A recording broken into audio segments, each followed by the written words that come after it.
This is what pathological blood coagulation looks like. This is using phase contrast microscopy. You can see these fibrous material.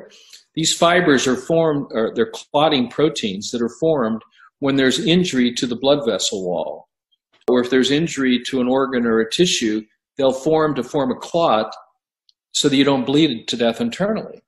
But if this is happening inside the blood vessel, which is happening in every case, every autopsy that's been done, there's clots in these COVID patients throughout the entire body. The question is, what's causing the blood to go into what is called DIC, disseminated intravascular coagulation, or pathological blood coagulation? The cause is chemical poisoning. The chemical poisoning is coming from the food we're eating. It's coming from the water we're drinking. It's coming from the air that we're breathing.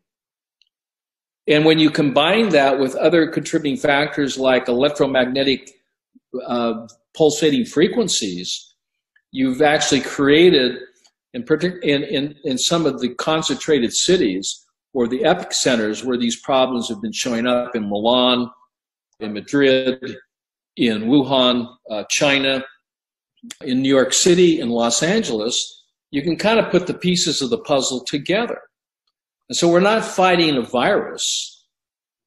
We're actually fighting a condition that is the body in defense in an alarming situation, trying to protect itself from sudden death and from internal bleeding.